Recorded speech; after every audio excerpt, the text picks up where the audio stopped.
ಓಂ ಮಾತೃದೇವೋ ಭವ, ಪಿತೃದೇವೋ ಭವ, ಆಚಾರ್ಯ ದೇವೋ ಭವ, ಅತಿಥಿ ದೇವೋ ಭವ ಎಂಬುದಾಗಿ ವೇದಗಳಲ್ಲೆಲ್ಲ ಹೇಳ್ತದೆ. ಅರ್ಥ ಏನು? ನಾವೆಲ್ಲ ಹಿರಿಯರಿಗೆ ನಮಸ್ಕಾರ ಮಾಡಬೇಕು, ಹಿರಿಯರ ಆಶೀರ್ವಾದ ಪಡ್ಕೊಳ್ಬೇಕು ಎಂಬುದಾಗಿ ನಮ್ಮ ಎಲ್ಲ ಪುರಾಣಗಳು ಅಥವಾ ವೇದಗಳೆಲ್ಲ ಹೇಳುತ್ತೆ. ಹೀಗಿದ್ದಾಗ ನಾವು ಈ ಒಂದು ಶರೀರವನ್ನು ಧಾರಣೆ ಮಾಡಿ ಬರುವಾಗ 3 ರೀತಿಯಾದಂತಹ ಋಣಗಳಿಂದ ಬಂದಿರ್ತೇವಂತೆ ಜಗತ್ತಿನಲ್ಲಿ. ತ್ರಿಭಿರ್ ಋಣವಾ ಜಾಯತೆ ಎಂಬುದಾಗಿ. ಯಾವುದಪ್ಪ?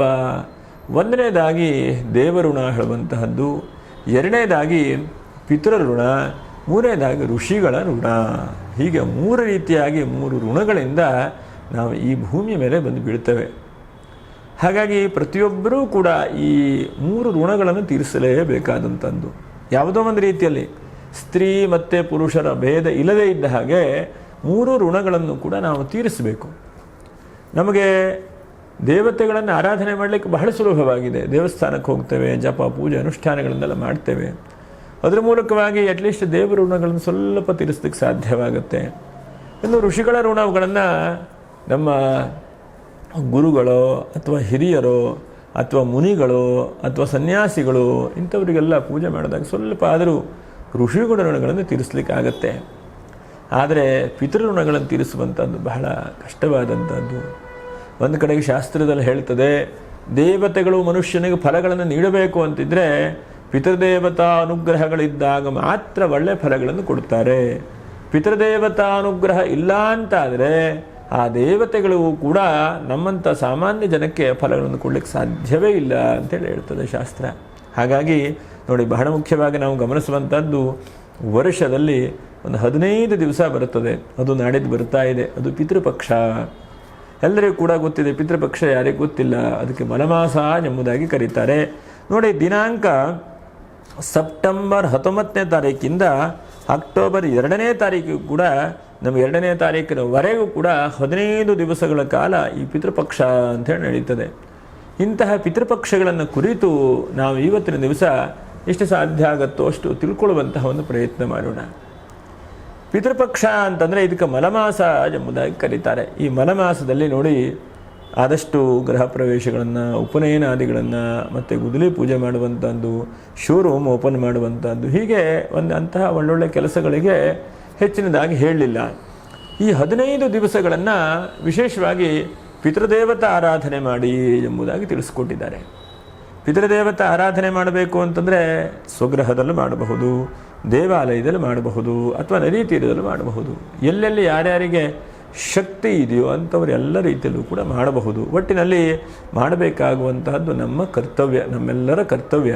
ಅಂದರೆ ಇಷ್ಟು ದಿವಸ ಇರದೇ ಇರುವಂಥ ಪಿತೃಗಳು ಈ ಪಿತೃಪಕ್ಷದಲ್ಲಿ ಏನಕ್ಕೆ ಬರ್ತಾರೆ ಅಂತಂದರೆ, ಈ ಪಿತೃಪಕ್ಷದಲ್ಲಿ ನಮ್ಮ ವಂಶದ ಮಕ್ಕಳು, ಮೊಮ್ಮಕ್ಕಳು, ಮರಿಮಕ್ಕಳು ಏನಾದರೂ ಕೂಡ ನಮಗೆ ಈ ಪಿತೃದೇವತಾ ಆರಾಧನೆ ಮಾಡ್ತಾರಾ, ಅಥವಾ ಪಿತೃ ಸಂಬಂಧವಾದಂಥ ತರ್ಪಣಾದಿಗಳನ್ನು ಅಥವಾ ಸ್ನಾನಾದಿಗಳನ್ನು ಅಥವಾ ಪಿಂಡ ಪ್ರದಾನಾದಿಗಳನ್ನು ಅಥವಾ ಒಂದು ದಾನಾದಿಗಳನ್ನು ಒಳ್ಳೊಳ್ಳೆ ಕೆಲಸಗಳನ್ನು ಮಾಡ್ತಾರಾ ಅಂಥೇಳಿ ಈ ಭೂಮಿಗೆ ಬಂದು ನೋಡ್ತಾರಂತೆ. ಇದೆಲ್ಲ ಗರುಡ ಪುರಾಣದಲ್ಲಿ ಬರುತ್ತದೆ. ಗರುಡ ಪುರಾಣಗಳನ್ನು ನಾವು ತಿಳ್ಕೊಳ್ತಾ ಹೋದರೆ ಪೈತೃಕ ಕಾಂಡಗಳು ಅಥವಾ ಪಿತೃಕಾಂಡಗಳು ಎಂಬುದಾಗಿದೆ. ಅದರಲ್ಲಿ ವಿಸ್ತಾರವಾಗಿ ಆ ಭಗವಂತನು ಶ್ರೀಮನ್ನಾರಾಯಣನು ಗರುಡನಿಗೆ ಹೇಳಿದ್ದಾನೆ, ನೋಡಪ್ಪ, ಹೀಗೆ ಜೀವಾತ್ಮನ ಪರಿಸ್ಥಿತಿ ಹೀಗಿರುತ್ತೆ, ಸತ್ತ ಮೇಲೆ ಹೀಗೆ ಇಂತಹ ಲೋಕಕ್ಕೆಲ್ಲ ಹೋಗಿ ಅವನು ಜೀವಾತ್ಮ ಸೇರ್ತಾನೆ. ಅನೇಕ ಕಷ್ಟಗಳು, ನಷ್ಟಗಳು ಈ ಒಂದು ಅಂಗುಷ್ಠ ಮಾತ್ರವಾದಂಥ ಶರೀರ ಅಥವಾ ಸೂಕ್ಷ್ಮವಾದಂಥ ಶರೀರ ಹೇಳುವಂಥದ್ದು ಅನುಭವಿಸಬೇಕಾಗತ್ತೆ ಎಂಬುದನ್ನೆಲ್ಲ ತಿಳಿಸ್ಕೊಟ್ಟಿದ್ದಾರೆ.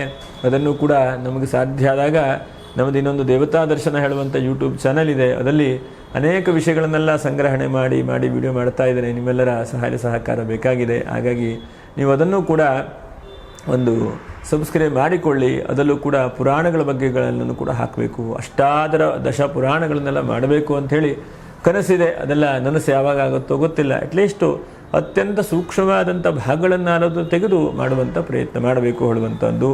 ಒಟ್ಟಿನಲ್ಲಿ ಎಲ್ಲ ಪಿತೃದೇವತೆಗಳು ಕೂಡ ಅಥವಾ ಪಿತೃವರ್ಗದವರೆಲ್ಲೂ ಕೂಡ ಈ ಒಂದು 15 ದಿವಸದಲ್ಲಿ ಭೂಮಿಗೆ ಬರ್ತಾರೆ. ಭೂಮಿಗೆ ಬಂದು ನಾವು ಮಾಡುವಂತಹ ಶ್ರಾದ್ದಾದಿಗಳನ್ನು ಸ್ವೀಕಾರ ಮಾಡಿ ಕೊನೆಗೆ ಯಾವ ಲೋಕ ಇದೆಯೋ ಅಲ್ಲಿ ಹೋಗ್ತಾರೆ ಹೇಳ್ತದೆ ಶಾಸ್ತ್ರ. ನೀವು ಮಾಡಿಲ್ಲ ಅಂದರೆ ಎಂತ ಆಗುತ್ತೆ ಅಂತಂದರೆ, ಮಾಡಿಲ್ಲ ಅಂದರೆ ಶಪಿಸ್ತಾರೆ ಅಥವಾ ಶಾಪಗಳನ್ನು ಕೊಡ್ತಾರೆ. ಅದೇ ಪಿತೃಶಾಪ ಎಂಬುದಾಗೂ ಒಂದು ಕಡೆ ಹೇಳ್ತಾರೆ. ಅಂದರೆ ಬಂದಂತಹ ಅತಿಥಿಗಳು, ಬಂದಂತಹ ಪಿತೃದೇವತೆಗಳಿಗೆ ನಾವು ಮಾಡಿಲ್ಲ ಅಂತ ಅಂದರೆ ಏನಪ್ಪ ಅಂತಂದರೆ ಅವರ ಶಾಪಕ್ಕೆ ನಾವು ಗುರಿಯಾಗ್ತೇವೆ ಹೇಳುವಂಥದ್ದು. ನೋಡಿ, ಪಿತೃಶಾಪಗಳಿಂದ ವಿಮುಕ್ತಿ ಆಗಲಿಕ್ಕೆ ಅಥವಾ ಮನುಷ್ಯನಿಗೆ ಇಷ್ಟಾರ್ಥ ಸಿದ್ಧಿ ಆಗಲಿಕ್ಕೆ ಅಥವಾ ಕಷ್ಟ ತೊಂದರೆಗಳಿಗೆ ಪರಿಹಾರ ಆಗಬೇಕು ಅಂತಂದರೆ ಈ ಪಿತೃದೇವತೆಗಳನ್ನು ಗಟ್ಟಿಯಾಗಿ ನಾವು ಹಿಡ್ಕೊಂಡು ಮಾಡಬೇಕು. ಯಾಕಂದರೆ ಇವತ್ತಿನ ಕಾಲ ಏನಾಗಿದೆ, ನಮ್ಮ ತಂದೆ ತಾಯಿಗಳು ನಮ್ಮಿಂದ ಸೇವೆ ಮಾಡಲಿಕ್ಕೆ ಆಗಲಿಕ್ಕಿಲ್ಲ. ಮತ್ತು ನಮ್ಮ ತಂದೆ ತಾಯಿಯವರು ಎಲ್ಲೋ ದೂರದಲ್ಲಿರ್ತಾರೆ. ಮತ್ತು ನಮ್ಮ ಹಿರಿಯರಿಗೆ ನಮ್ಮ ಕೈಲಿ ಏನೂ ಮಾಡಲಿಕ್ಕೆ ಆಗಲಿಕ್ಕಿಲ್ಲ. ಮತ್ತು ನಮಗೆ ಪುರುಸತ್ತಿ ಸಮಯ ಇಲ್ಲ. ಅನೇಕ ನಮಗೆ ನೂರಾರು ತಾಪತ್ರೆ ತೊಂದರೆಗಳು. ಹೀಗಿದ್ದಾಗ ಹಿರಿಯರನ್ನು ನೋಡ್ಕೊಳ್ಳುವಂಥದ್ದು ಎಲ್ಲಿ, ಅವರ ಸೇವೆ ಮಾಡುವಂಥದ್ದು ಎಲ್ಲಿ, ಅವರ ಹಿತ ನುಡಿಗಳನ್ನು ಕೇಳುವಂಥದ್ದು ಎಲ್ಲಿ? ಎಲ್ಲೋ ಒಂದಕ್ಕೆ ಎಷ್ಟೋ ಸಲ ನಾವೇ ನೋಡ್ತೇವೆ, ಮಕ್ಕಳೆಲ್ಲ ಹೊರದೇಶದಲ್ಲೋ ಬೇರೆ ಕಡೆಗೆ ಎಲ್ಲೆಲ್ಲೋ ಕಡೆಗೆ ಇರ್ತಾರೆ.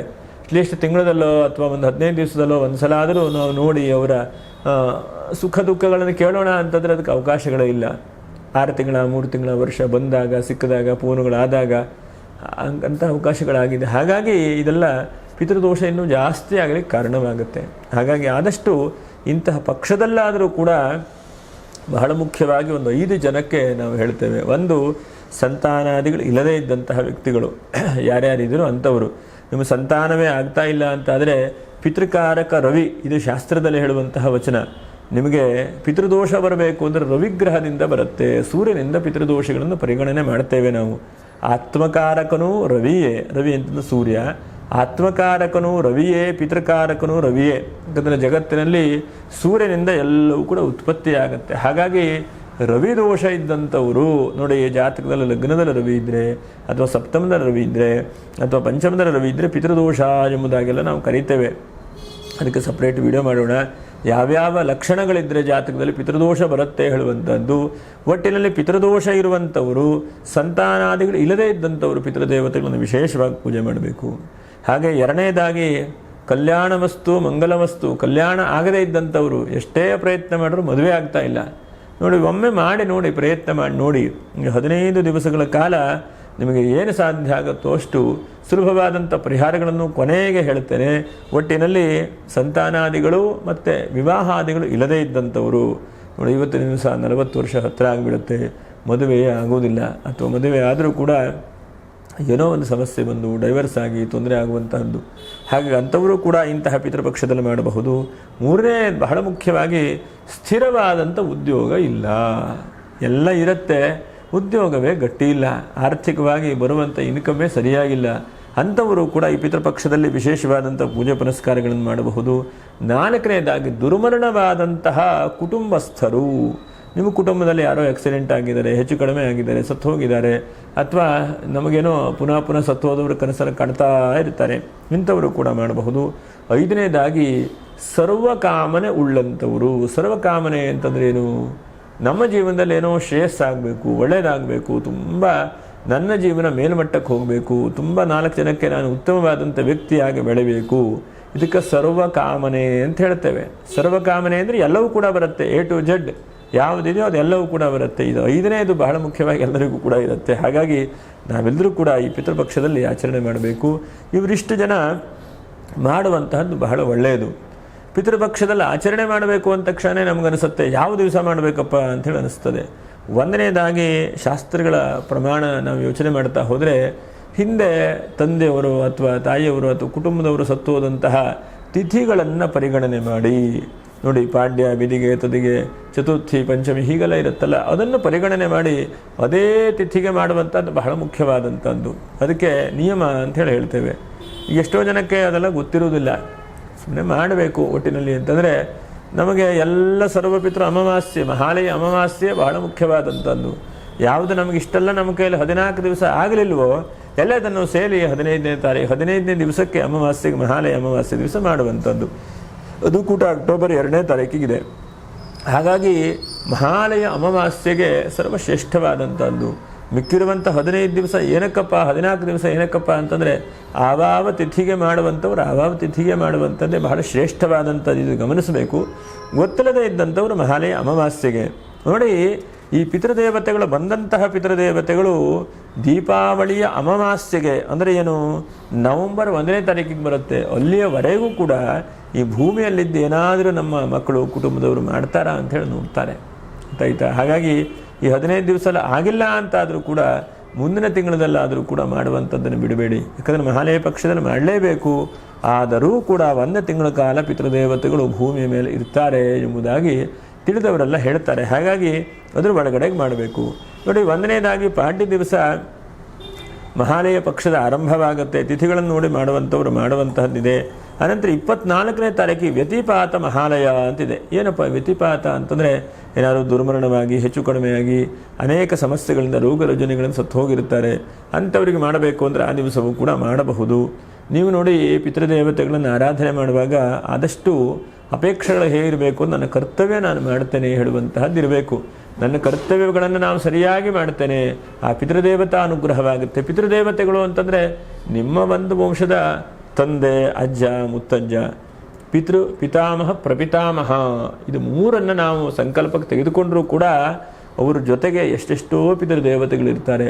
ಒಂದಷ್ಟು ಜನ ವಸು ಸ್ವರೂಪದಿಂದ ಇರ್ತಾರೆ, ಇನ್ನೊಷ್ಟು ಜನ ರುದ್ರ ಸ್ವರೂಪದಿಂದ, ಆದಿತ್ಯ ಸ್ವರೂಪದಿಂದ, ಹೀಗೆ ವಸು, ರುದ್ರ, ಆದಿತ್ಯ 3 ಸ್ವರೂಪದಿಂದನೂ ಕೂಡ ಪಿತೃವರ್ಗದವರು ಇರ್ತಾರೆ.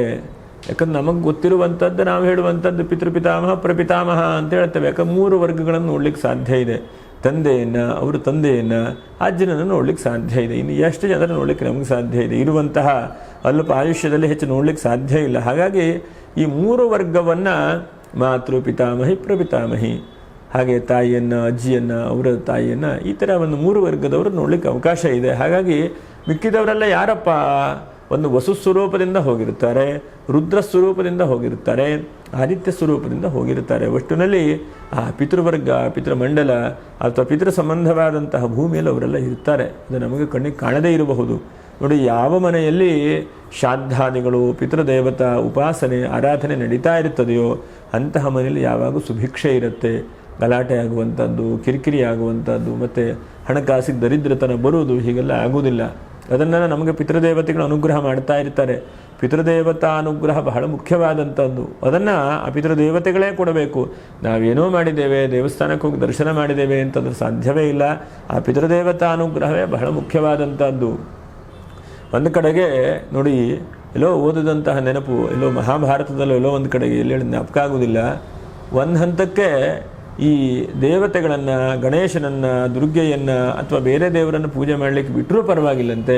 ಆದರೆ ಪಿತೃದೇವತಾ ಆರಾಧನೆಯನ್ನು ನಾವು ಮಾಡಲಿಕ್ಕೆ ಎಷ್ಟೇ ಅವಕಾಶ ಇಲ್ಲ ಅಂತಾದರೂ ಇರುವಂಥ ಅವಕಾಶದಲ್ಲೇ ಮಾಡಬೇಕು ಎಂಬುದಾಗಿ ಹೇಳ್ತಾರೆ. ಅದನ್ನು ಬಿಡಲೇಬಾರದು ಅಂತ.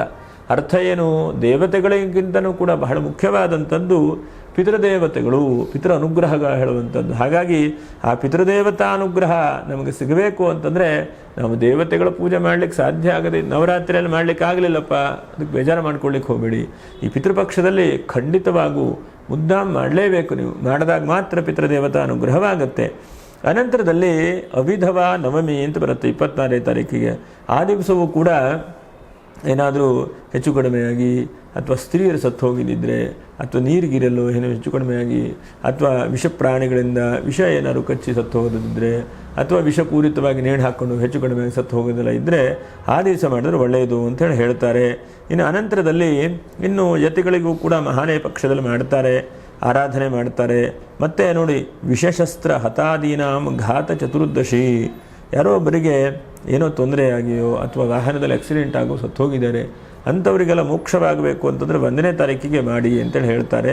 ಇನ್ನು ಇದನ್ನೆಲ್ಲ ಹೊರತುಪಡಿಸಿ ಮಹಾಲಯ ಅಮಾವಾಸ್ಯೆ ಯಾವುದು ನಿಮಗೆ ಗೊತ್ತಿಲ್ವೋ, ನಮ್ಮ ಕೈಲಿ ಯಾರಿಗೆ ಮಾಡಲಿಕ್ಕೆ ಸಾಧ್ಯವಾಗಲಿಲ್ವೋ ಅಂಥವ್ರ ಮಹಾಲಯ ಅಮಾವಾಸ್ಯೆ ದಿವಸ ಈ ಶ್ರಾದ್ದಾದಿಗಳನ್ನು ಮಾಡಿದ್ರೆ ಎಲ್ಲ ಸರ್ವಪಿತೃದೇವತೆಗಳು ಕೂಡ ಬರ್ತಾರೆ, ಸರ್ವಪಿತೃದೇವತಾ ಅನುಗ್ರಹವಾಗುತ್ತೆ ಎಂಬುದಾಗಿ ತಿಳಿದವರು ಹೇಳ್ತಾರೆ.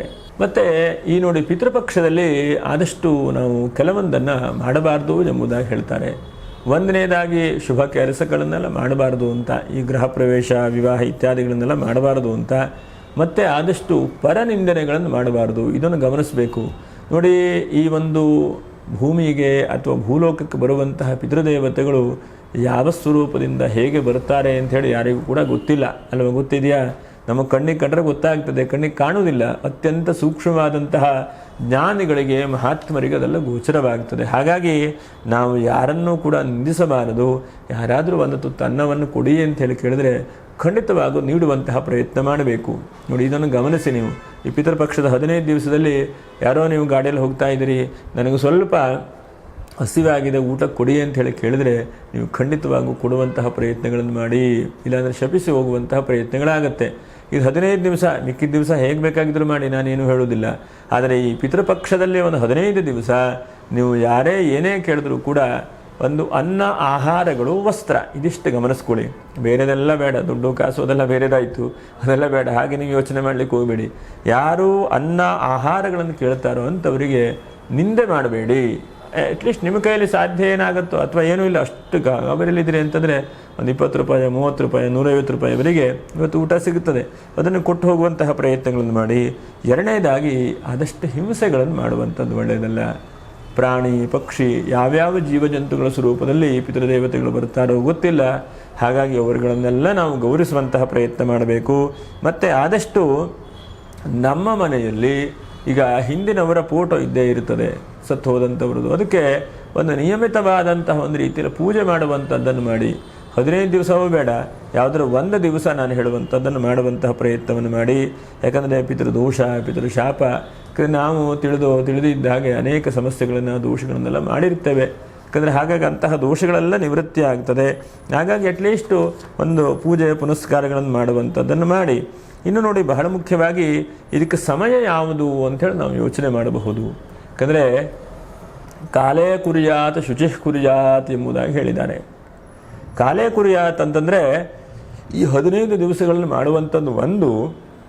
ಅದನ್ನು ಹೊರತುಪಡಿಸಿ ಸಾಮಾನ್ಯವಾಗಿ ಕುತಪಕಾಲ, ಸೂರ್ಯನ ನಿತ್ಯ ಮೇಲೆ ಬಂದಾಗ ಈ ಪಿತೃದೇವತಾ ಆರಾಧನೆ ಮಾಡಬೇಕು. ಶ್ರಾದ್ದಾದಿಗಳನ್ನು, ತರ್ಪಣಾದಿಗಳನ್ನು, ಸ್ನಾನಾದಿಗಳನ್ನೆಲ್ಲ ಮಾಡಬೇಕು ಎಂಬುದಾಗಿ ಹೇಳ್ತಾರೆ. ಹಾಗಾಗಿ ಒಂದು 10-11 ಗಂಟೆಗೆ ಶುರು ಮಾಡ್ತಾರೆ ನೋಡಿ. ಮಧ್ಯಾಹ್ನ ಕಾಲಕ್ಕೆ ಪಿಂಡ ಪ್ರದಾನಗಳನ್ನೆಲ್ಲ ಮಾಡ್ತಾರೆ. ಯಾಕಂದರೆ ಬ್ರಾಹ್ಮಣ ಭೋಜನ, ಪಿಂಡ ಪ್ರದಾನ, ತಿಲತರ್ಪಣ ಇದೆಲ್ಲ ಬಹಳ ಮುಖ್ಯವಾದಂಥದ್ದು. ಅಗ್ನೌಕರ್ಣ ಶ್ರಾದ್ದ, ಇದೆಲ್ಲ ಶ್ರಾದ್ದ ಮಾಡುವಂಥವ್ರಿಗೆ ವಿಶೇಷವಾದಂಥದ್ದು. ಹಾಗಾಗಿ ಒಟ್ಟಿನಲ್ಲಿ ಈ ಒಂದು ಕಾಲ ಯಾವುದಪ್ಪ ಅಂತಂದರೆ ಮಧ್ಯಾಹ್ನದ ಕಾಲ. ನೀವು ಸಂಜೆನೂ ಮಾಡುವಂಗಿಲ್ಲ, ಬೆಳಗ್ಗೆ ಬ್ರಾಹ್ಮಿ ಮುಹೂರ್ತದಲ್ಲಿ 3 ಗಂಟೆ 4 ಗಂಟೆ ಎದ್ಕೊಂಡು ಮಾಡ್ತೇನೆ ಅಂದ್ರೆಲ್ಲ ಮಾಡಲಿಕ್ಕೆ ಹೋಗಬೇಡಿ. ಮಧ್ಯಾಹ್ನ ನೆತ್ತಿಗೆ ಸೂರ್ಯನ ಹೋದಾಗ ಮಾಡುವಂಥದ್ದು ಒಳ್ಳೆಯದು. ಇದಕ್ಕೆ ಕಾಲೇ ಕುರಿಯಾತ್, ಈ 15 ದಿವಸದಲ್ಲಿ ಮಧ್ಯಾಹ್ನದ ಸಮಯದಲ್ಲಿ ನಾವು ಮಾಡುವಂಥದ್ದು ಒಳ್ಳೆಯದು. ಮಧ್ಯಾಹ್ನ ಸಮಯದಲ್ಲಿ ಮಾಡಿದರೆ ಪಿತೃದೇವತೆಗಳಿಗೆ ಸಂಪೂರ್ಣವಾಗಿ ಹೋಗಿ ತಲುಪ್ತದೆ. ಇದು ಬಹಳ ಮುಖ್ಯವಾದಂಥದ್ದು. ಇನ್ನು ಶುಚಿ ಕುರಿಯಾತ್, ಶುಚಿಹಿ ಅಂತಂದರೆ ಆದಷ್ಟು ಈ ಒಂದು 15 ದಿವಸದಲ್ಲಿ ಒಂಥರ ವ್ರತದ ಹಾಗೆ, ಆದಷ್ಟು ಸುಳ್ಳು ಬೇರೆ ಬೇರೆ ಹೇಳದೇ ಇದ್ದ ಹಾಗೆ, ಆದಷ್ಟು ದೇವತಾ ಧ್ಯಾನಗಳನ್ನು ಮಾಡ್ತಾ, ಮತ್ತು ಯಾರಿಗೆ ಯಾವ್ಯಾವ ಕೆಲಸ ಆಗ್ತಾ ಇಲ್ವೋ ಅಂಥವರು ನಿಮ್ಮ ಪಿತೃವರ್ಗದ ದೇವತೆಗಳನ್ನು ಬೇಡ್ಕೊಳ್ಳಿ. ನೀವು ನಿಮ್ಮ ಕುಟುಂಬದ ಸದಸ್ಯರಿಗೆ, ಹಿರಿಯರಿಗೆ ಒಂದು ಸಲ ಒಂದು 10 ನಿಮಿಷ ನಿಂತ್ಕೊಂಡು ಪ್ರಾರ್ಥನೆ ಮಾಡಿಕೊಳ್ಳಿ. ನನಗೆ ಇಂತಿಂತಹ ಕೆಲಸ ಕಾರ್ಯಗಳು ನಿಮ್ಮ ಅನುಗ್ರಹದಿಂದ ಆಗಬೇಕು, ನಾನು ಇಂತಹ ಕೆಲಸ ಕಾರ್ಯಕ್ಕೆ ಹೊರಟಿದ್ದೇನೆ. ನೋಡಿ, ಯಾರು ಮಾಡಿದ್ದೀರಾ ನೀವು? ದೇವಸ್ಥಾನಕ್ಕೆ ಹೋಗಬಹುದು, ಅಥವಾ ಯಾರತ್ರ ಶಾಸ್ತ್ರ ಜ್ಯೋತಿಷ ಹೇಳೋವ್ರ ಹತ್ರ ಕೇಳಬಹುದು, ಅಥವಾ ನಿಮಗೆ ಸಲಹೆ ಕೊಡೋವರನ್ನು ಕೇಳಬಹುದು ನೀವು. ಆದರೆ ಇದನ್ನು ಯಾರೂ ಖಂಡಿತವಾಗೂ ಮಾಡೋದು ಹಾಗಿಲ್ಲ. ಪ್ರತಿನಿತ್ಯವೂ ಕೂಡ ಈ ಒಂದು 15 ದಿವಸದಲ್ಲಿ ನೋಡಿ, ಒಂದು ಕಮೆಂಟ್ ಮಾಡಿ, ಏನಾದರೂ ಮಾಡಿ, 15 ದಿವಸನೂ ಮಾಡಿ. ಪ್ರತಿ ದಿವಸವೂ ಒಂದು 10 ನಿಮಿಷ ಬೆಳಗ್ಗೆ ಎದ್ದ ತಕ್ಷಣವೇ ದೇವರ ಪೂಜೆ ಸ್ನಾನಾದಿಗಳನ್ನು ಆದಮೇಲೆ ಪಿತೃದೇವತೆಗಳನ್ನು ಸ್ವರೂಪವನ್ನು, ಈ ಶ್ಲೋಕವನ್ನು ಹೇಳ್ಕೊಳ್ಳಿ. ಏನು ಹೇಳಬೇಕು ಮನಸ್ಸಿಗೆ ನಿಮಗೆ ಚಿಂತೆ ಆಗ್ತದೆ. ಓಂ ದೇವತಾಭ್ಯ ಪಿತೃಭ್ಯಶ್ಚ ಮಹಾಯೋಗಿಭ್ಯ ಏವ ಚ ನಮಸ್ವಧಾಯೈ ಸ್ವಾಹಾಯೈ ನಿತ್ಯಮೇವ ನಮೋ ನಮಃ. ಈ ಶ್ಲೋಕಗಳನ್ನು ಹೇಳ್ಕೊಳ್ಳಿ. ಹೇಳಿಕೊಂಡು ಪಿತೃದೇವತೆಗಳಲ್ಲಿ ಪ್ರಾರ್ಥನೆ ಮಾಡಿಕೊಳ್ಳಿ. ನಾನಿಂತಹ ಕೆಲಸಕ್ಕೆ ಹೊರಟಿದ್ದೇನೆ, ಅಥವಾ ಇಂಥ ಕೆಲಸ ಮಾಡಬೇಕು ಅಂದ್ಕೊಂಡಿದ್ದೇನೆ, ಈ ಕೆಲಸದಲ್ಲಿ ಬಹಳ ತೊಂದರೆಗಳು ಬರ್ತಾ ಇದೆ, ನನಗೆ ಈ ಕೆಲಸಗಳು ನಿಮ್ಮ ಆಶೀರ್ವಾದದಿಂದ, ನಿಮ್ಮ ಅನುಗ್ರಹದಿಂದ ಒಂದು ಒಳ್ಳೆಯದಾಗುವಾಗ ಆಗಬೇಕು. ಈ ಕೆಲಸದಲ್ಲಿ ಅಡೆತಡೆಗಳೆಲ್ಲ ಪರಿಹಾರ ಆಗಿ ನಿಮ್ಮ ಆಶೀರ್ವಾದದಿಂದ ನನಗೆ ಒಳ್ಳೆಯದಾಗಬೇಕು ಅಂಥೇಳಿ ಸೆಪ್ಟೆಂಬರ್ 19ನೇ ತಾರೀಕಿಂದ ಅಕ್ಟೋಬರ್ 2ನೇ ತಾರೀಕಿನವರೆಗೆ ಪ್ರತಿನಿತ್ಯವೂ ಮಾಡಿಕೊಳ್ಳಿ. ನೋಡಿ ಪ್ರಯತ್ನ ಮಾಡಿ. ಅಟ್ಲೀಸ್ಟ್ ಒಂದಷ್ಟು ಜನಕ್ಕಾದ್ರೂ ಖಂಡಿತವಾಗಿ ಅನುಕೂಲ ಆಗೇ ಆಗುತ್ತೆ. ಏನಾಗುತ್ತೆ ಹೇಳೋದನ್ನು ಕಾಮೆಂಟ್ ಮಾಡಿ. ಇದನ್ನು ಪ್ರತಿನಿತ್ಯವೂ ಕೂಡ ಮಾಡಿ 15 ದಿವಸ. ಒಂದನೇದಾಗಿ. ಎರಡನೇದಾಗಿ, ಪಿತೃಪಕ್ಷದಲ್ಲಿ ಬಹಳ ಸುಲಭವಾದಂತಹ ಪರಿಹಾರ ಏನಂತಂದರೆ ನೋಡಿ, ನಮ್ಮಲ್ಲಿ ಶಾಖದಾನ ಅಂತ ಹೇಳ್ತಾರೆ. ತರಕಾರಿಗಳನ್ನು ದಾನಗಳನ್ನು ಮಾಡುವಂಥದ್ದು, ತರಕಾರಿ ದಾನ ಮಾಡುವಂಥದ್ದು. ಮತ್ತು ಎಲ್ಲಿ ಶ್ರಾದ್ದಾದಿಗಳನ್ನು ಮಾಡ್ತಾ ಇರ್ತಾರೋ, ಈಗ ಉದಾಹರಣೆಗೆ ನೋಡಿ, ಬಹಳ ಸಂಪ್ರದಾಯಗಳಿದ್ದಾವೆ, ಬೇರೆ ಬೇರೆ ಸಂಪ್ರದಾಯಗಳು, ಬೇರೆ ಬೇರೆ ಶ್ರಾದ್ದ ಪದ್ಧತಿಗಳು. ಈಗ ಯಾರ ಪಿತೃವರ್ಗದ ಶ್ರಾದ್ದ ಪೂಜೆಗಳು ನಡೀತಾ ಇದೆಯೋ ಅಲ್ಲಿ ಆ ಮಾಡಿದಂಥ ಹವಿಸ್ಸನ್ನು, ಮಾಡಿದಂತಹ ಪಿತೃಪ್ರಸಾದವನ್ನು ಅವರ ಅಣ್ಣ ತಮ್ಮ ಕುಟುಂಬದವರು ಊಟ ಮಾಡಬಹುದೇ ಬಿಟ್ಟರೆ ಬೇರೆ ಬೇರೆಯವರೆಲ್ಲ ಹೋಗಿ ಊಟ ಮಾಡಬಾರ್ದು. ಎಷ್ಟೋ ಸಲ ಏನಾಗಿದೆ ಅಂತಂದರೆ ಶ್ರಾದ್ದ ಅಂತಂದರೆ ಎಲ್ಲರೂ ಹೋಗಿ ಊಟ ಮಾಡ್ತಾರೆ, ಹಾಗೆ ಖಂಡಿತವಾಗಿ ಊಟ ಮಾಡಬಾರ್ದು. ಅವರ ಹತ್ತಿರದ ಕುಟುಂಬದ ರಕ್ತ ಸಂಬಂಧದ ವರ್ಗದವರು ಯಾರಿದ್ದಾರೋ ಅವರಿಗೆ ಮಾತ್ರ ಆ ಪಿತೃಪ್ರಸಾದಕ್ಕೆ ಅವಕಾಶ ಇದೆ. ನಾವು ಹೋಗಿ ಎಲ್ಲೋ ಒಂದು ಕಡೆ ಹೋಗಿ ಊಟ ಮಾಡಿಬಿಡ್ತೇವೆ ಅಂತಂದರೆ ಖಂಡಿತವಾಗೂ ಮಾಡಬಾರದು. ಇದನ್ನು ಬಹಳ ಮುಖ್ಯವಾಗಿ ಗಮನಿಸಬೇಕು. ಹಾಗೆ ನಾಲ್ಕನೇದಾಗಿ ತರ್ಪಣಾದಿಗಳನ್ನು ಮಾಡುವಂಥದ್ದು. ಯಾರು ನದಿ ತೀರದಲ್ಲಿದ್ದೀರೋ, ಸಮುದ್ರ ತೀರದಲ್ಲಿದ್ದೀರೋ ಆದಷ್ಟು ಹೋಗಿ ತರ್ಪಣಾದಿಗಳನ್ನು ಮಾಡಿ. ಆ ತರ್ಪಣಾದಿಗಳಿಂದ ಏನಾಗುತ್ತೆ, ಪಿತೃದೇವತಾ ಅನುಗ್ರಹ ಬಹಳ ಸುಲಭವಾಗಿ ಆಗುತ್ತೆ. ನಿಮಗೆ ಬಹಳ ತೊಂದರೆ ಇದೆಯಪ್ಪ ಅಥವಾ ಬಹಳ ಏನೋ ಆತಂಕ ಚಿಂತೆ ಆಗ್ತಾ ಇದೆಯಪ್ಪ, ಆವಾಗ ಏನು ಮಾಡಬೇಕು? ನಮ್ಮ ಕೈಲಿ ಏನೇ ಮಾಡಲಿಕ್ಕೂ ಶಕ್ತಿಯ ಭಗವಂತ ಕೊಟ್ಟಿಲ್ಲ ಅಂತ ಅಂದ್ಕೊಂಡ್ರೆ ನೀವೇನೂ ಬೇಡ. ಒಂದು ಊಟ ಮಾಡುವಂತಹ ಅನ್ನದಲ್ಲೇ ಒಂದು ಮುಷ್ಟಿಯ ಭಾಗ, ಸ್ವಲ್ಪ ಭಾಗ ಕರಿ ಎಳ್ಳು ಮತ್ತು ಮೊಸರನ್ನು ಹಾಕಿ ಮನೆಯ ಮೇಲುಗಡೆಗೆ ಆದಷ್ಟು ಕಾಗೆ ಬಂದರೆ ಸಂತೋಷ. ಅದು ಬಂದಿಲ್ಲ ಅಂತ ಆದರೆ ನೀವು ಯಾವುದಾದ್ರೂ ಒಂದು ಪಕ್ಷಿಗಳಾದರೂ ತಿಂದ್ಕೊಂಡು ಹೋಗುವಾಗ ಮೇಲುಗಡೆಗೆ ಇಡಿ ನೀವು.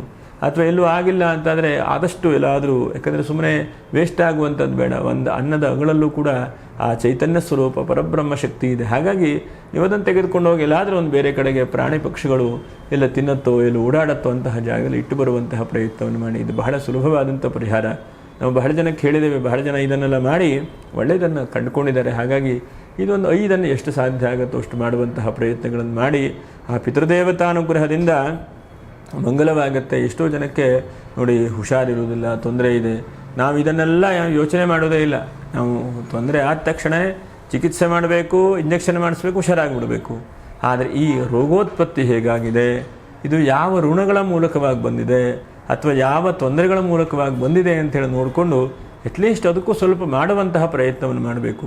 ಹಾಗಾಗಿ ಈ ಪಿತೃದೇವತಾ ಅನುಗ್ರಹವಾಗಲಿ, ಮಂಗಲವಾಗಲಿ ಮತ್ತು ಪಿತೃದೇವತಾ ಅನುಗ್ರಹದಿಂದ ಅನೇಕ ತೊಂದರೆಗಳು ಬರ್ತಾ ಇರ್ತದೆ ಮನುಷ್ಯನಿಗೆ. ಅದನ್ನೆಲ್ಲ ಆ ಪಿತೃದೇವತೆಗಳು ನಿವಾರಣೆ ಮಾಡಲಿ. ಮತ್ತು ಇನ್ನು ಬಹಳ ಮುಖ್ಯವಾಗಿ ನೋಡಿ, ಈ ಒಂದು ಪಿತೃಪಕ್ಷದಲ್ಲಿ ನೂತನವಾದಂಥ ವಸ್ತ್ರ ಖರೀದಿ ಮಾಡುವಂಥದ್ದು, ಬೆಳ್ಳಿ ಬಂಗಾರ ಖರೀದಿ ಮಾಡುವಂಥದ್ದೆಲ್ಲ ಅಷ್ಟೆಲ್ಲ ಒಳ್ಳೆಯದಲ್ಲ. ಹಾಗಾಗಿ ಪಿತೃದೇವತೆಗಳಿಗೋಸ್ಕರವಾಗಿ ದಾನಾದಿಗಳು ಮಾಡಲಿಕ್ಕೆ ತರುವಂಥದ್ದು ಒಳ್ಳೆಯದೇ. ಆದರೆ ನಾವೇನೋ ಹೊಸ ವಸ್ತ್ರ ಹಾಕ್ಕೊಂಡ್ಬಿಡ್ತೇನೆ ಅಂತೆಲ್ಲ ಹಾಕ್ಲಿಕ್ಕೆ ಹೋಗಬೇಡಿ. ಅದರ ಶುಭವಾದದ್ದಲ್ಲ, ಇದೆಲ್ಲ ಪಿತೃದೇವತೆಗಳಿಗೆ ಉತ್ತಮವಾದದ್ದಲ್ಲ ಅಂತ ಹೇಳ್ತಾರೆ. ಹಾಗಂತೇಳಿ ನೀವು ದಾನ ಮಾಡಬೇಕು ಅಂಥೇಳಿ ಒಂದು ಹಳೆ ವಸ್ತ್ರ ಕೊಡೋದು ಅರ್ಥ ಅಲ್ಲ. ಅವರಿಗೆಲ್ಲ ಹೊಸತಾದಂಥದ್ದನ್ನು ದಾನಾದಿಗಳನ್ನು ಮಾಡಿ ನಾವು ನೂತನವಾದ ಧಾರಣೆ ಮಾಡುವಂಥದ್ದು ಹೊಸ ವಸ್ತ್ರ ಒಳ್ಳೆಯದಲ್ಲ ಎಂಬುದಾಗಿ ತಿಳಿದವರೆಲ್ಲ ಹೇಳ್ತಾರೆ. ಶಕ್ತಿ ಇದ್ದವರು ಆದಷ್ಟು ಪಿತೃಪಕ್ಷಗಳನ್ನು ಮಾಡಿ. ಏನೂ ಇಲ್ಲ ಅಂತಾದರೆ ಶ್ರದ್ಧೆಯಿಂದ ಕೈ ಮುಗಿಲಿಕ್ಕೆ ತನಕ ಎಲ್ಲರಿಗೂ ಕೂಡ ಅವಕಾಶಗಳಿದೆ ಅಲ್ವಾ. ಅದಕ್ಕೆ ಯಾರಿಗೂ ಬಡತನ ಮಾಡಿಕೊಳ್ಬಾರ್ದು. ಹಾಗಾಗಿ ಪಿತೃಗಳ ಶಕ್ತಿಗಳನ್ನು ನೀವು ಅರಿತರೆ, ಪಿತೃಗಳ ಆಶೀರ್ವಾದಗಳನ್ನು ನೀವು ಅರಿತರೆ, ಅದು ನಿಮಗೆ ಒಂದು ಸಲ ನಿಮಗೆ ಗೊತ್ತಾಯಿತು ಅಂತಾದರೆ ಖಂಡಿತ ಪ್ರತಿ ವರ್ಷವೂ ಪಿತೃಪಕ್ಷದಲ್ಲಿ ನೀವು ಪೂಜೆ ಪುನಸ್ಕಾರಗಳನ್ನು ನೀವು ಖಂಡಿತವಾಗೂ ತಪ್ಪಿಸೋದಿಲ್ಲ, ಮಾಡಿಯೇ ಮಾಡ್ತೀರಿ. ಯಾಕಂದರೆ ಇವತ್ತಿನ ದಿವಸ ಜಂಜಾಟ ಒತ್ತಡಗಳು ಎಷ್ಟಿದ್ರೂ ಕೂಡ ಒಂದು 15 ದಿವಸದಲ್ಲಿ ಒಂದು 2 ತಾಸನ್ನಾದರೂ ಸಮಯವನ್ನು ಮಾಡಿಕೊಳ್ಳಿ, ಶ್ರಾದ್ದಾದಿಗಳನ್ನು ಮಾಡಿ. ಯಾಕಂದರೆ ಮಹಾಲಯ ಅಂತಂದರೆ ಎಲ್ಲ ಪಿತೃವರ್ಗಗಳನ್ನು ಸೇರಿಸೋದು ಹೇಳುವಂಥ ಅರ್ಥ. ಶ್ರಾದ್ದದಲ್ಲಿ ಈ ತಿಂಗಳ ಮಾಡುವಂಥ ಶ್ರಾದ್ದದಲ್ಲೋ ಅಥವಾ ವರ್ಷಕ್ಕೊಮ್ಮೆ ಮಾಡುವಂಥ ಶ್ರಾದ್ದದಲ್ಲಿ ಯಾವುದೋ ಕೇವಲ ಒಂದೇ ಪಿತೃವರ್ಗವನ್ನು ಇಟ್ಕೊಂಡು ಮಾಡ್ತಾರೆ. ಆದರೆ ಈ ಮಹಾಲಯದಲ್ಲಿ ಮಹಾಲಯ ದೊಡ್ಡದಾದಂತಹ ಒಂದು ಭೂಮಿ ಆಲಯ. ಯಾಕಂದರೆ ನೀವು ಈ 15 ದಿವಸದಲ್ಲಿ ಮಾಡಿದರೆ ನಿಮಗೆ ಪಿತೃದೇವತೆಗಳಿಗೆ ಪ್ರತಿ ದಿವಸ ಮಾಡಿದ ಹಾಗಾಗುತ್ತೆ. ಇದನ್ನು ಗಮನ ಇರಬೇಕು. ದೇವಮಾನ, ಪಿತೃಮಾನ, ಋಷಿಮಾನ ಹೀಗೆಲ್ಲ ಇರುತ್ತೆ. ದೇವಮಾನ ಅಂತಂದರೆ ಅದೇ ಒಂದು ಸಮಯಗಳನ್ನು ಕಲ್ಪನೆ ಮಾಡುವಂಥದ್ದು. ಪಿತೃಮಾನ ಅಂತಂದರೆ ನಮ್ಮ 365 ದಿವಸ ಪಿತೃಗಳಿಗೆ ಒಂದು ದಿವಸ. ಹಾಗಾಗಿ ಮಹಾಲಯ ಪಕ್ಷದಲ್ಲಿ ಮಾಡಿದ್ರೆ ನೀವು ದಿವಸ ಪಿತೃಗಳಿಗೆ ನೀವು ಮಾಡಿದ ಹಾಗಾಗತ್ತೆ. ಎಷ್ಟು ಒಳ್ಳೆಯದಲ್ವ. ಹಾಗಾಗಿ ಆ ಪಿತೃದೇವತೆಗಳು ಅನುಗ್ರಹ ಮಾಡಲಿ ಅಂತ ಹೇಳ್ತಾ ಈ ಮಂತ್ರಗಳನ್ನು ಪುನಃ ಪಠನೆ ಮಾಡಿ ಅಟ್ಲೀಸ್ಟ್ ಒಂದು 28 ಸಲ ಆದರೂ ಕೂಡ ದಿವಸಕ್ಕೆ ಪಿತೃದೋಷ ಇದ್ದಂಥವರು ಅಥವಾ ಪಿತೃದೋಷ ಇಲ್ಲ ಪಿತೃಗಳ ಅನುಗ್ರಹ ಪಡೆಯಬೇಕು ಹೇಳುವಂಥವರು ಕೂಡ ಮಾಡಬಹುದು. ಯಾಕಂದರೆ ಎಷ್ಟೋ ಸಲ ದೋಷ ಇದ್ದವರೇ ಮಾಡಬೇಕು ಅಂತಿಲ್ಲ. ಪಿತೃದೇವತೆಗಳನ್ನು ಸ್ತ್ರೀಯರು ಪುರುಷರು ಎಲ್ಲರೂ ಕೂಡ ಸೇರಿಕೊಂಡು ಮಾಡಬೇಕು. ಒಂದು ಸಂಶಯ ಬರುತ್ತೆ ನಮಗೆ, ನಮ್ಮ ತಂದೆ ತಾಯಿಯೆಲ್ಲ ಇದ್ದಾರಲ್ಲ, ನಾವು ಹೇಗೆ ಮಾಡಲಿಕ್ಕಾಗತ್ತೆ ಅಂಥೇಳಿ ನಿಮ್ಮ ಸಂಶಯ ಬಂದರೆ ಅದಕ್ಕೆ ಸಂಶಯ ಪರಿಹಾರ ಏನಪ್ಪ ಅಂತಂದರೆ, ನೀವು ನಿಮ್ಮ ತಂದೆಯವರು ಎಲ್ಲ ಏನಾದ್ರು ಶ್ರಾದ್ದಾದಿಗಳನ್ನು ಒಳ್ಳೆಯ ಕೆಲಸ ಮಾಡ್ತಾ ಇದ್ದಾಗ ನಿಮ್ಮ ಕೈಲಾದಂಥ ಸಹಾಯ ಸಹಕಾರಗಳನ್ನು ಮಾಡಿ ಪಿತೃಪ್ರಸಾದ, ಆ ಪಿತೃಪ್ರಸಾದ ಏನಿದೆಯೋ ಅದನ್ನು ತೆಗೆದುಕೊಳ್ಳುವಂತಹ ಪ್ರಯತ್ನವನ್ನು ಮಾಡಿ. ಗಂಧ ಹಚ್ಕೊಳ್ಳುವಂಥದ್ದು, ನಮಸ್ಕಾರ ಮಾಡುವಂಥದ್ದು, ಪ್ರಸಾದ ತೆಗೆದುಕೊಳ್ಳುವಂತಹದ್ದು, ಮತ್ತು ಪಿತೃಗಳಿಗೆ ಇಟ್ಟಿರುವಂತಹ ಏನೇನು ಇಟ್ಟಿದ್ದಾರೋ ಅದನ್ನೆಲ್ಲ ಸ್ವೀಕಾರ ಮಾಡುವಂತಹ ಪ್ರಸಾದಗಳನ್ನು ಸ್ವೀಕಾರ ಮಾಡಿ. ಹಾಗಾಗಿ ನಾನು ಚಿಕ್ಕವನಪ್ಪ ನನಗಿಲ್ಲ ಅಂತಿಲ್ಲ. ಆ ದಿವಸ ಶ್ರದ್ಧೆಯಿಂದ ನಿಮ್ಮ ಹಿರಿಯರು ಶ್ರಾದ್ದಾದಿಗಳನ್ನು ಮಾಡ್ತಾ ಇದ್ದರೆ ನೀವು ಒಂದು ಸ್ವಲ್ಪ ಹೋಗಿ ನಮಸ್ಕಾರ ಮಾಡಿ ಅವರ ಆಶೀರ್ವಾದ ಪಡ್ಕೊಳ್ಳುವಂತಹ ಪ್ರಯತ್ನಗಳನ್ನು ಖಂಡಿತ ಮಾಡುವಂತಹ ಪ್ರಯತ್ನಗಳನ್ನು ಮಾಡಿ. ಸ್ತ್ರೀಯರು ಏನು ಮಾಡಬೇಕಪ್ಪ ಅಂತಂದರೆ ಯಾರ್ಯಾರು ಮಾಡ್ಕೊಳ್ತಾರೋ ಅವ್ರ ಜೊತೆಗೆ ಸೇರಿಕೊಂಡು ಪ್ರಯತ್ನಗಳನ್ನು ಮಾಡಿ. ನಿಮ್ಮ ವಂಶದಲ್ಲಿ ಕುಟುಂಬದಲ್ಲಿ ಯಾರೋ ಒಂದು ಕಡೆಗೆ ಶ್ರಾದ್ದ ಪೂಜೆಗಳನ್ನು ಮಾಡ್ತಾ ಇದ್ದಾರೆ, ನೀವು ಹೋಗಿ ಅದನ್ನು ಭಾಗವಹಿಸಿ. ನೀವೇ ಮಾಡದೇ ಇದ್ದರೂ ಕೂಡ ಎಷ್ಟೋ ಸಲ ನಾವು ಆ ಪೂಜೆಗಳಲ್ಲಿ ಭಾಗವಹಿಸಿದ ತಕ್ಷಣವೇ ನಮಗೆ ಪುಣ್ಯ ಪ್ರಾಪ್ತಿ ಆಗ್ತದೆ. ಕೆಲವೊಂದು ಮಂತ್ರಗಳನ್ನು ಶ್ರವಣ ಮಾಡಿದರೆ ಪುಣ್ಯ ಪ್ರಾಪ್ತಿ ಆಗ್ತದೆ. ಕೆಲವೊಂದು ಸಲ ನಾವು ಹೋಗಿ ಆ ಭಗವಂತನನ್ನು ಪಿತೃದೇವತೆಗಳನ್ನು ಆರಾಧನೆ ಮಾಡಿ ಆವಾಹನೆ ಮಾಡಿ ಪೂಜೆ ಮಾಡ್ತಾ ಇರ್ತಾರೆ. ಇಷ್ಟಿಷ್ಟು ಹೊರಗಡೆ ಹೋಗಿ ಕಣ್ಣು ಮುಚ್ಕೊಂಡು ಕೂತ್ಕೊಳ್ಳಿ, ಈ ಶ್ಲೋಕವನ್ನು ಪಠನೆ ಮಾಡಿ. ಓಂ ದೇವತಾಭ್ಯ ಪಿತೃಭ್ಯಶ್ಚ ಮಹಾಯೋಗಿಭ್ಯ ಏವ ಚ ನಮಸ್ವಧಾಯೇ ಸ್ವಾಹಾಯೇ ನಿತ್ಯಮೇವ ನಮೋ ನಮಃ. ಅಚಿಂತ್ಯವ್ಯಕ್ತರೂಪಾಯ ನಿರ್ಗುಣಾಯ ಗುಣಾತ್ಮನೆ ಸಮಸ್ತ ಜಗದಾಧಾರ ಮೂರ್ತಯೇ ಬ್ರಹ್ಮಣೇ ನಮಃ. ಪ್ರಾರ್ಥನೆ ಮಾಡಿಕೊಳ್ಳಿ, ಇತರ ದೇವತಾ ಅನುಗ್ರಹವಾಗಲಿ. ಯಾರು ಸಬ್ಸ್ಕ್ರೈಬ್ ಮಾಡಿಲ್ಲ ಅಂತವರು ಸಬ್ಸ್ಕ್ರೈಬ್ ಮಾಡಿ, ಒಂದು ಲೈಕನ್ನು ಮಾಡಿ, ಶೇರ್ ಮಾಡಿ ಅಂತ ಹೇಳ್ತಾ ಮುಂದೆ ವಿಡಿಯೋದಲ್ಲಿ ಭೇಟಿ ಮಾಡೋಣ. ನಮಸ್ಕಾರ. ಲೋಕಾ ಸಮಸ್ತ ಸುಖಿನೋ ಭವಂತು, ಸಮಸ್ತ ಸನ್ಮಂಗಲಾನಿ ಭವಂತು. ಈ ಮೂಲಕವಾಗಿ ಪಿತೃ ಋಣಗಳನ್ನು ಸ್ವಲ್ಪ ಒಂದು ದೂರ ಮಾಡುವಂತಹ ಪ್ರಯತ್ನ ಮಾಡಿಕೊಳ್ಳೋಣ. ಪಿತೃದೇವತಾ ಅನುಗ್ರಹವಾಗಲಿ, ಮಂಗಲವಾಗಲಿ. ನಮಸ್ಕಾರ.